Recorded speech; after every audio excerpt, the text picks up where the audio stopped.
Hello, dear students.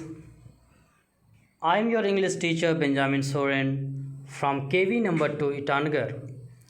I welcome you all in this video. Students, in the previous class we had completed Unit 5.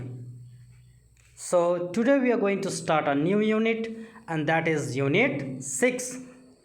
So in this unit, today we are going to read a beautiful poem.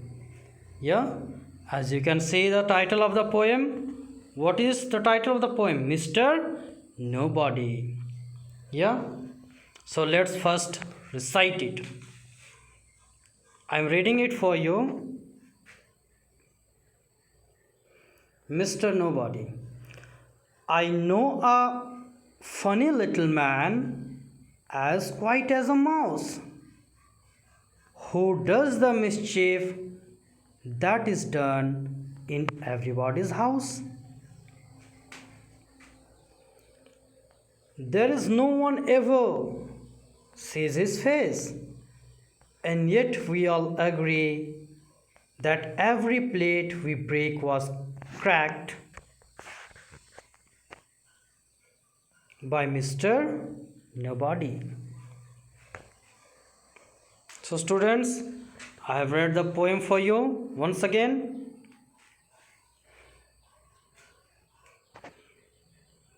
Mr. Nobody. I know a funny little man, as quiet as a mouse, who does the mischief that is done in everybody's house.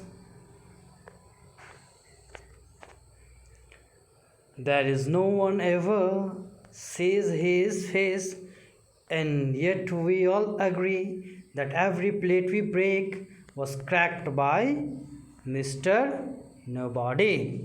So now let's understand it. Mr. Nobody. Here we are reading about a person who has got no name. Nobody, koi nahi. So what does the poet say? I know a funny little man. मैं एक funny little man को जानता हूँ, या funny का मतलब विचित्र, ठीक। और वो फनी लिटिल मैन कैसा है? लिटिल है, छोटा सा है।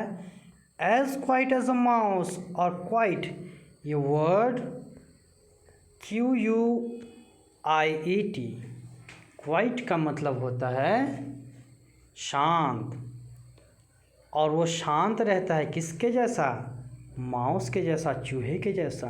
ये फनी लिटिल मैन है, लेकिन शांत किसके जैसा रहता है? चूहे के जैसा। Who does the mischief. Let's find out the meaning of mischief. Mischief, आप बहुत सारे मिस्चीवियस काम करते हो ना। मिस्चीवियस मतलब कुछ ऐसी शैतानियाँ, बदमाशियाँ जो हम करते हैं, लेकिन उसमें हमारा इंटेंशन किसी को चोट पहुँचाना नहीं होता है ना। ऐसे बहुत सारे काम करते हैं, जैसे आपने बैलून फुलाया, किसी कान के पास फोड़ दिया, है ना। आपने कुर्सी के नीचे कुछ रख दिया। तो इस तरह के प्रैंक हम करते हैं, मिस्चीफियस करते हैं, मिस्चीफ्स करते हैं, कुछ शैतानियाँ करते हैं, है ना। That is done in everybody's house. So this funny little man, who is as quiet as a mouse, does mischievous things, does mischiefs in everybody's house. सबके घर में ये फनी लिटिल मैन होता है, किसी के घर में नहीं हो सकता है, किसी घर में हो सकता है। आप लोग समझ गए हैं ये फनी लिटिल मैन किसको बोला जा रहा है? किसको बोला जा रहा है, आप बता सकते हैं? बच्चों को बोला जा रहा है, छोटे बच्चों को फनी लिटिल मैन है। क्या क्या करेंगे, है ना। आप लोग कभी किए हैं मिस्चीवियस काम, ऐसे कुछ मिस्चीफ, कुछ शैतानियाँ, जिससे मम्मी को गुस्सा आ गया होगा, पापा को नाराज़ कर दिया आपने, भैया भाभी को तंग कर दिए? चलिए, करते तो होंगे।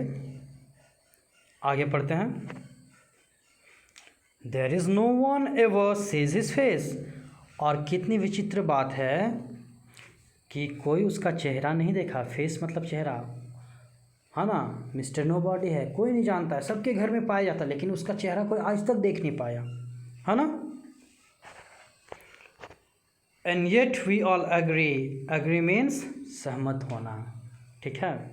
And yet we all agree, और हम सभी लोग सहमत होते हैं क्या, किस चीज़ से, किस बात को लेकर, that every plate we break was cracked, कि हमारे घर में या आपके घर में जो भी प्लेट थी, है ना, वो अगर तोड़ी गई है या टूट गई है, क्रैक का मतलब टूटना, तो किसके द्वारा तोड़ी गई थी, मिस्टर नोबॉडी के द्वारा।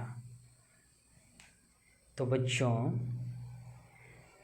इस पोएम के माध्यम से हम क्या सीखते हैं, हम यही सीखते हैं कि सबके घर में, है ना, मिस्टर नोबॉडी होता है। मिस्टर नोबॉडी कौन है, कोई और नहीं बल्कि छोटे बच्चे होते हैं जो बहुत प्रकार की ऐसे काम करते हैं, शैतानियाँ करते हैं या बदमाशियाँ करते हैं, है ना, और उसके बाद उनको कोई जानता भी नहीं है, देख भी नहीं पाता कब उसने क्या किया, इस रूम से उस रूम गया, वहाँ पे कुछ कर दिया, है ना, कभी प्लेट्स गिरा दिए तो कभी कुछ फाड़ लिए, लेकिन जब पूछा जाता आपने किया तो जवाब क्या होता है, नहीं मैंने तो देखा नहीं, पता नहीं किसने किया, है ना बच्चों। तो ये थी पोएम मिस्टर नोबॉडी। हम इसमें कुछ new words, we have learn some new words. Quiet, quiet means शांत रहना, ठीक, क्वाइट। मिस्चिफ, शैतानियाँ, bad behaviour but not serious. Mischief का मतलब होता है बैड बिहेवियर है लेकिन सीरियस नहीं है, ठीक है। शैतानियाँ जिसको बोलते हैं। एवरीबॉडी, सब, सभी कोई। अग्री, सहमत होना। नोबॉडी, कोई नहीं, ठीक है बच्चों। सो स्टूडेंट्स, ये पोएम जो हमने पढ़ा मिस्टर नोबॉडी, इस पोएम को आपको क्या करनी है, इस पोएम को पढ़ना है, ठीक है, और ये न्यू वर्ड्स लिखना है। इस पोएम को लिखिए और इसको पढ़िए, ठीक, अच्छी तरह से। Okay students, that is what I have for the day. So I would like to take permission from you. So hope to meet you in the next video. Thank you. I hope you have enjoyed this video. Thank you and have a nice day.